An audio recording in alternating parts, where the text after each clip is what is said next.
오늘은 침묵의 자리에서 라는 제목으로 말씀을 나누겠습니다. 여러분들, 우리가 신앙생활하면서 흔들릴 때가 있죠. 25년을 돌아볼까요? 25년 돌아봤을 때 신앙생활하면서 가장 마음이 흔들렸던 순간은 언제입니까? 한번 돌아봅시다.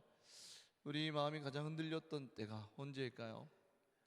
죄를 지었을 때 우리 마음이 흔들릴 때도 있고, 또 실패했을 때 우리 마음이 흔들릴 때가 있습니다.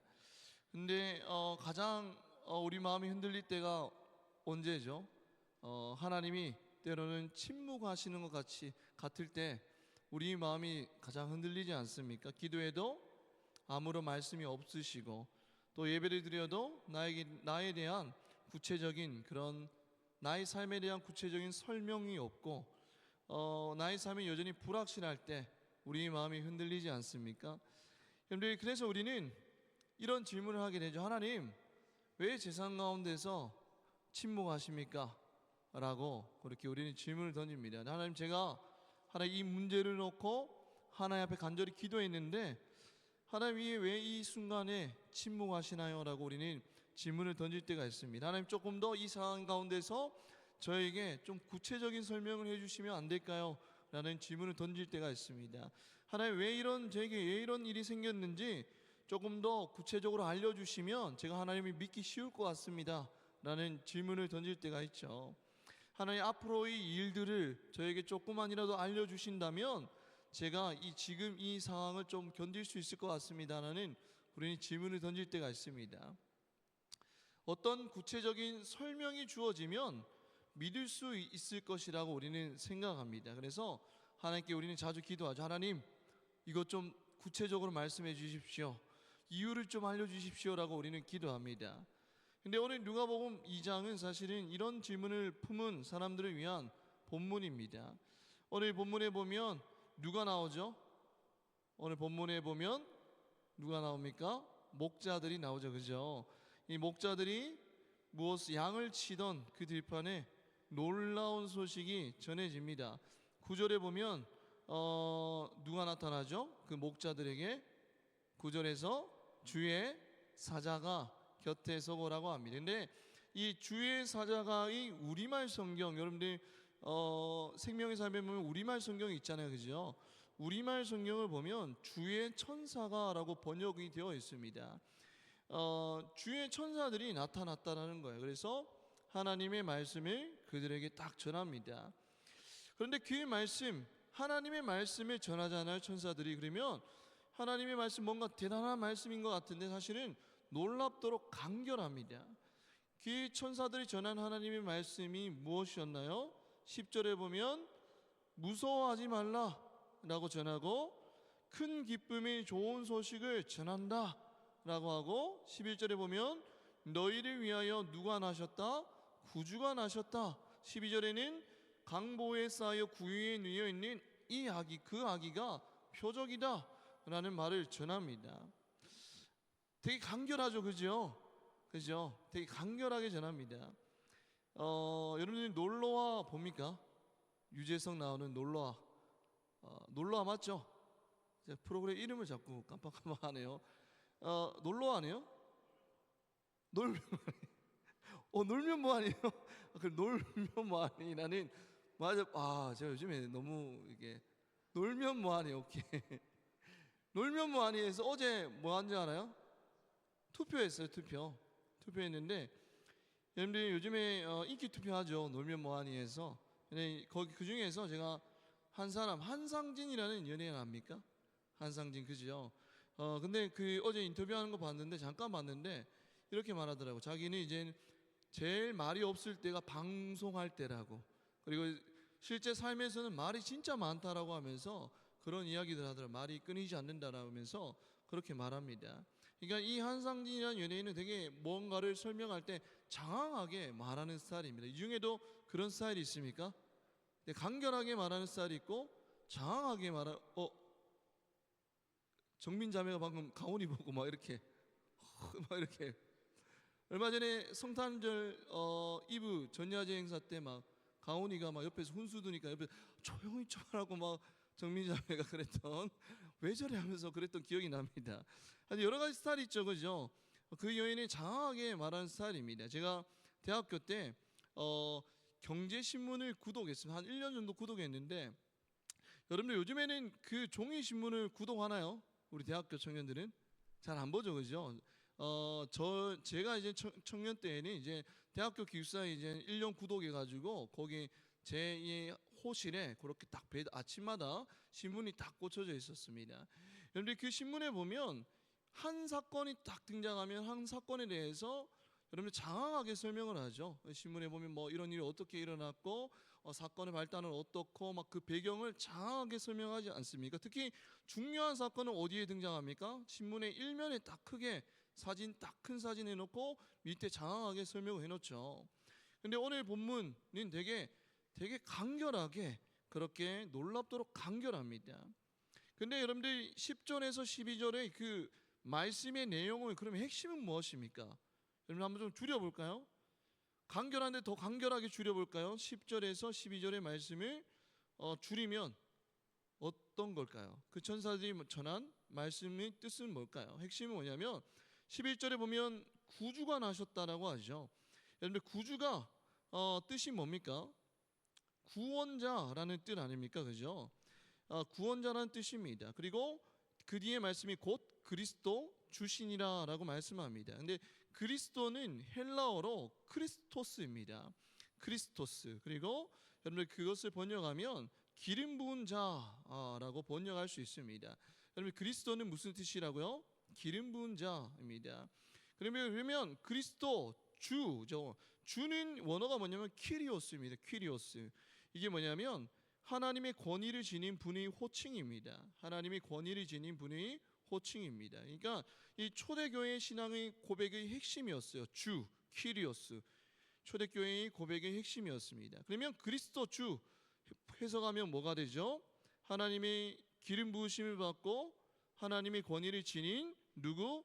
예수 그리스도가 우리의 구원자로 이 땅에 오셨다가 이 말씀의 핵심인 거예요. 여러분들 이게 바로 10절에 말하는 큰 기쁨의 좋은 소식입니다.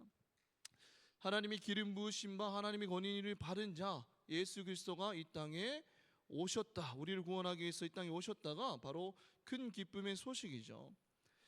여러분들 큰 기쁨의 소식 한번 봅시다. 여러분들 삶 가운데 기쁜 일이 일어났어요. 경사가 일어났습니다. 그러면 여러분들은 기쁜 일을 어떻게 했나요? 한번 좀 생각해 볼까요? 기쁜 일이 일어났을 때 여러분들은 어떻게 반응했습니까?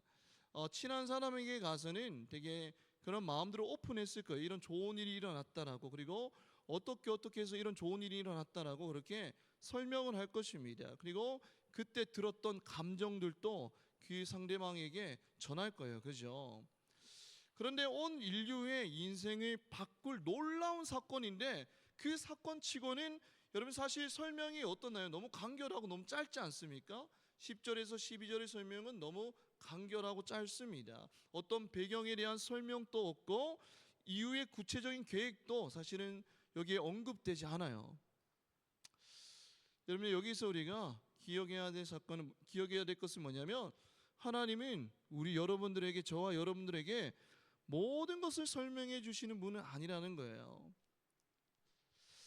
하나님은 우리에게 어떤 상황 가운데에서 모든 것들을 일일이 다 설명해 주시는 분이 아니라 지금 이 상황 가운데에서 붙들어야 할 핵심을 알려주시는 분이십니다. 간결하고도 명확하게 그 핵심을 알려주시는 분이세요. 여러분의 믿음은 자세한 설명과 그 정보를 다 받은 사람에게서 시작되는 것이 아닙니다. 믿음은 하나님이 오늘 나에게 주신 그 말씀 하나를 붙들고 살아가는 사람에게서 그 믿음이 시작되는 것이죠. 여러분 아브라함도 그렇지 않습니까? 여러분 아브라함에게 하나님이 나타나셔서 뭐라고 막 구체적으로 장황하게 막 여러분 소설책 쓰듯이 그렇게 설명하지 않으셨어요. 여러분 그러면 아브라함에게 등장하셔서 하나님이 아브라함에게 뭐라고 말씀하셨습니까? 너는 너의 고향 친척과 아버지의 집을 떠나 내가 내게 보여줄 땅으로 가라라고 말씀하셨어요. 되게 간결하죠. 엄청난 중요한 사건 아닙니까? 믿음의 조상 아브라함이잖아요, 그죠? 여러분들 그 영혼에게 나타나셔서 막 구구절절 그의 앞으로 펼쳐진 인생의 스토리를 다 말씀해 주지 않으셨어요. 간결하게 말씀하십니다. 여러분들 정말 우리가 운전을 하면 카카오 내비 있잖아요. 카카오 내비 정말 친절합니다. 여러분들 여기 큰 화면이 있고 작은 화면에 또 앞으로 몇백 미터 가면 좌회전해야 되고 구체적으로 상세하게 알려줍니다. 그리고 또 내비를 보면 고속도로를 달리면 몇백 미터 앞에 휴게소가 있고 뭐 몇 킬로 가면 다음 휴게소가 있고 정말 친절하게 알려주잖아요, 그죠? 그러나 하나님께서 아브라함이 그렇게 알려주지 않으셨어요. 상세하게 알려주지 않으시고 네가 몇 살 때 무슨 일이 일어나고 몇 살 때 어떤 사건이 일어날 것이며 라고 구체적으로 상세하게 말씀하지 않으셨다라는 거예요. 그러면 어떤 방식이었죠? 말씀을 간결하고 핵심적인 말씀을 딱 던져주고 그 말씀에 붙들고 순종하면 그 다음을 보여주는 방식이었습니다. 이게 바로 하나님의 방법이었죠. 그래서 히브리서 11장 6절에 보면 뭐라고 말씀하냐면 어디로 가는지 알지 못하고 나아갔으며 라고 말씀하고 있어요. 하나님이 아브라함에게 야 너 여기 대구 땅 정확하게 대구시청 거기로 가라라고 명하고 상세하게 말씀하지 않으셨어요. 내가 네게 보여줄 땅으로 가라라고만 말씀하셨어요. 그리고 그 아브라함은 그 간결한 말씀 하나만 붙들고 떠나게 됩니다. 그리고 시간이 흐른 뒤에 그 말씀의 퍼즐 조각들이 맞춰지면서 하나님의 큰 그림을 알게 되죠. 13절 볼까요? 13절 우리 다 같이 한번 읽어보겠습니다. 시작.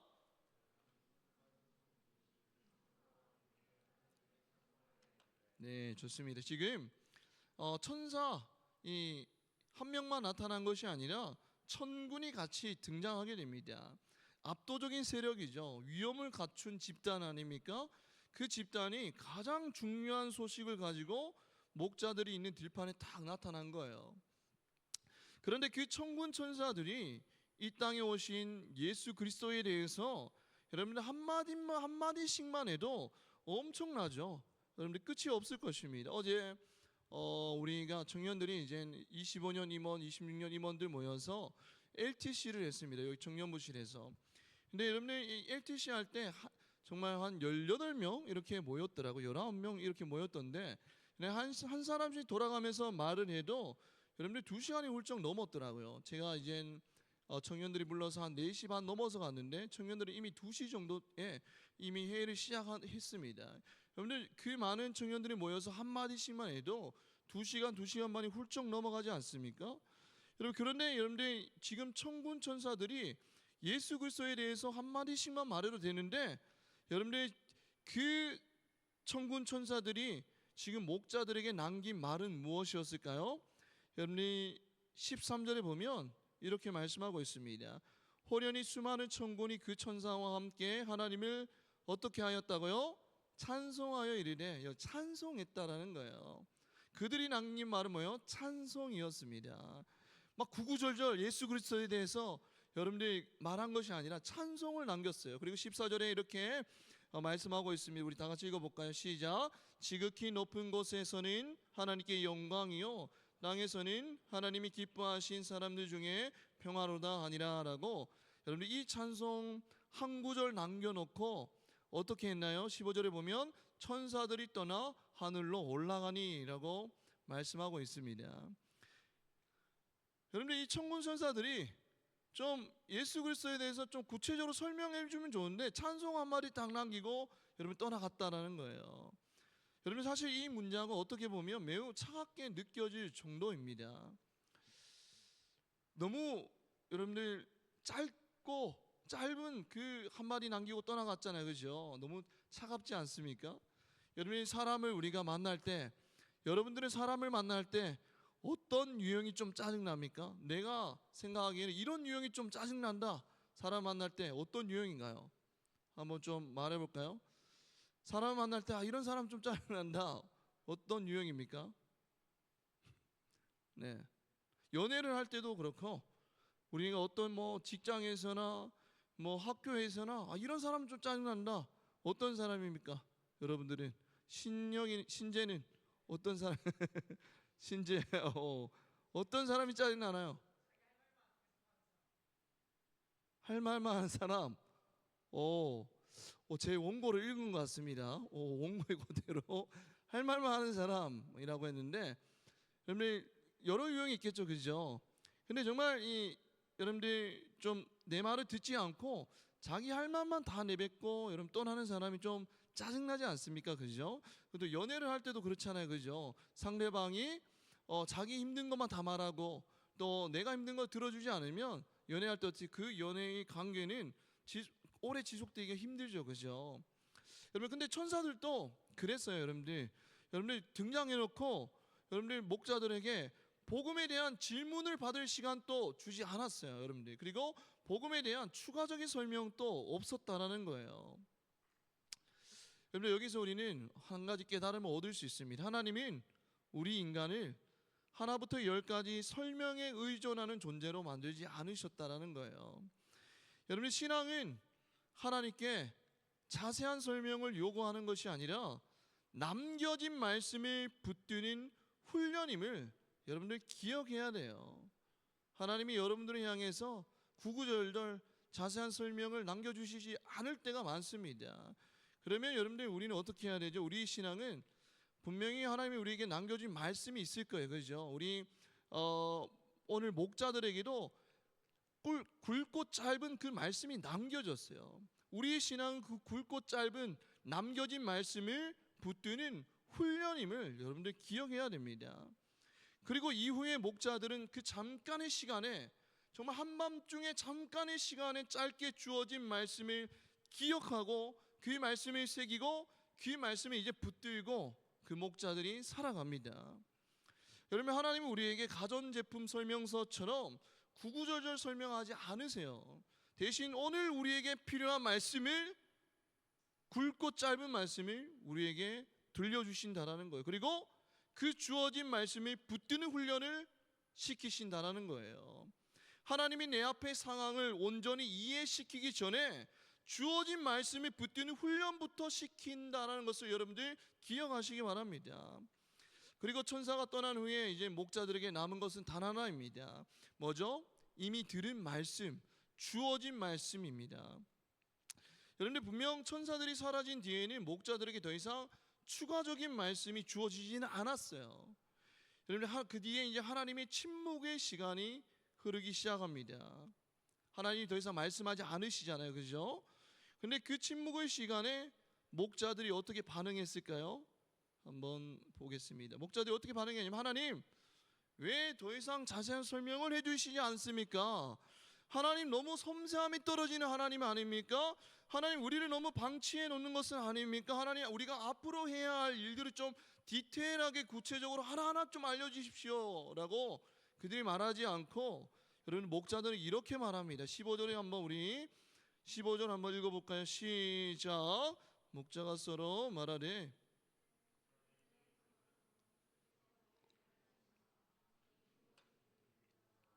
보자 하고, 한마디로 말하면 가서 보자입니다. 가서 보자. 여러분, 그들이 그 자리에 서서 질문만 계속 던지지는 않았다라는 사실입니다. 이게 무슨 의미입니까? 앞으로 우리가 어떻게 해야 되나요? 그 질문만 계속 던지면서 시간을 낭비한 것이 아니라 가서 보자 라고 말합니다. 한마디 주어진 그 말씀을 붙들고 삶을 살아내기 시작해요. 움직이기 시작합니다. 그들에게 주어진 말씀은 되게 간결하고 짧은 말씀이었지만 그 말씀을 붙들고 움직이기 시작했다는 거예요. 삶을 살아내기 시작했다는 겁니다. 여러분, 믿음은 모든 질문이 사라질 때 시작되는 것은 아니에요. 비록 우리 가운데 질문은 있지만 오늘 나에게 주어진 그 한 말씀을 품에 안고 살아낼 때에, 그리고 오늘 나에게 주어진 그 말씀에 순종하며 움직일 때에 우리 믿음이 어떻게 되죠? 자라나기 시작합니다. 여러분, 하나님의 침묵 속에서도 그 한 말씀을 붙잡고 움직일 수 있다면 그것이 믿음이죠. 여러분, 천사와 천군들은 사라지고 이제 목자들은 움직이기 시작합니다. 어디로 움직이죠? 15절에 보면 목자들이 어디로 갑니까? 베들레헴으로 가죠. 근데 왜 베들레헴으로 갔을까요? 여러분들 이유가 뭡니까? 여러분 11절에 보면 이렇게 나와 있죠. 오늘 무슨 동네에 다윗의 동네에 너희를 위하여 구주가 나셨으니, 여러분 다윗의 동네는 베들레헴을 가리키는 표현입니다. 다윗의 출생지이죠. 여러분들 메시아가 다윗의 자손으로 태어나리라는 미가 5장 2절의 예언의 성취를 보여주는 것입니다. 그래서 여러분들 그들이 16절에 보면 어떻게 갔죠? 빨리 가서라고 합니다. 그러니까 원문에서는 서둘러 달려가다라는 뜻입니다. 여러분들 그들은 그 짧고 굵은 한 말씀을 붙잡고 순종하고 여러분들 빨리 움직이기 시작합니다. 그리고 도착해서 그들이 본 것은 무엇입니까? 그들이 본 것은 구유에 누인 아기와 그리고 되게 가난하고 연약한 모습을 그들은 보았습니다. 여러분들이 목자들이 본 것은 완성된 구원의 설명이 아니었어요. 이렇게 해서 예수 그리스도가 낳고 이런 어떤 이유로 이렇게 낳고 막 그런 구구절절한 완성된 설명이 아니었습니다. 한 장면이었죠. 한 장면이었습니다. 하나님은 그 타이밍에서 여러분 구원론에 대한 막 체계적인 신앙을 상세히 설명하신 것이 아니라 기억될 장면을 그들에게 남기셨어요. 그 기억될 장면 때문에 이 인류에 얼마나 많은 사람들이 고난 가운데서 소망을 얻었습니까? 여러분들 우리가 인생이 흔들릴 때에 여러분들 순간적으로 신학적인 교리는 떠올리지 않을지라도 구유에 누인 아기는 우리 머릿속에 떠오를 때가 있잖아요. 그죠? 우리를 위해서 우리를 구원하시기 위해서 오신 구유에 누인 아기는 여러분 우리 고난 가운데서 머릿속에 떠오를 때가 있습니다. 그리고 이렇게 말씀합니다. 20절에 볼까요? 20절 우리 한번 다 같이 한번 읽어보겠습니다. 시작.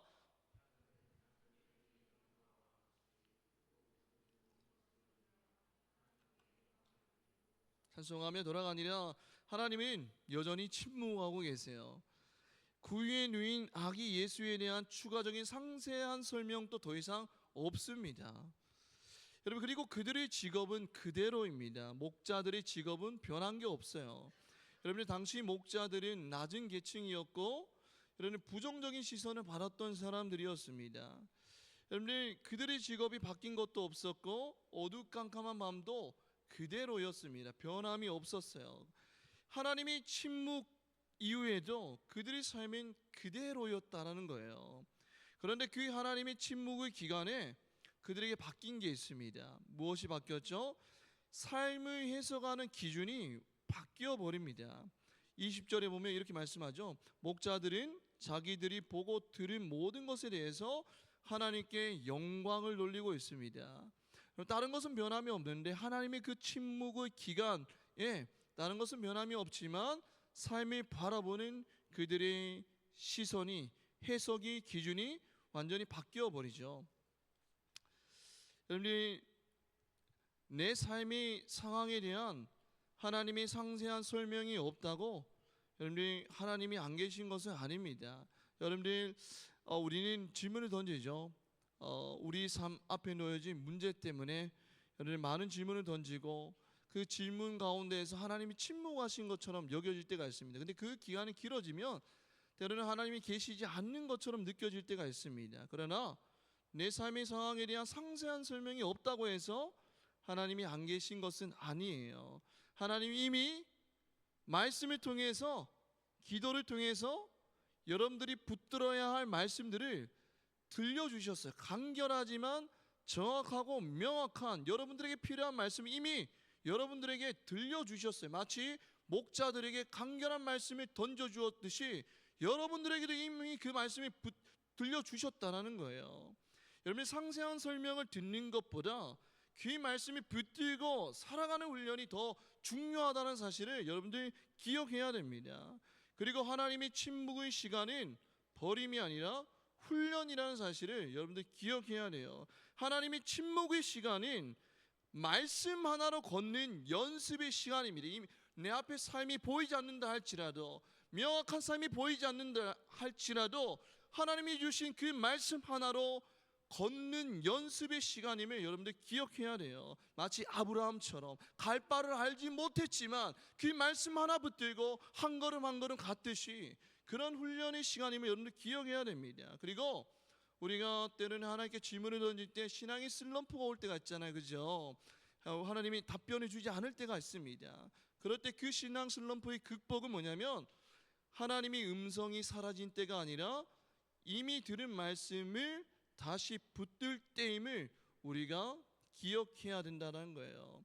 이미 붙든 말씀을, 이미 주신 말씀을 다시 붙들 때에 여러분들이 우리 삶 가운데 그 말씀으로 역사하시고 길을 열어주시고 우리와 동행하시는, 나와 함께 하시는, 나의 눈물을 닦아주시는, 나의 걸음걸음마다 동행하여 주시는 그 하나님을 경험할 수 있다는 거예요. 그럴 때 우리의 신앙이 다시 회복되기 시작한다는 것입니다.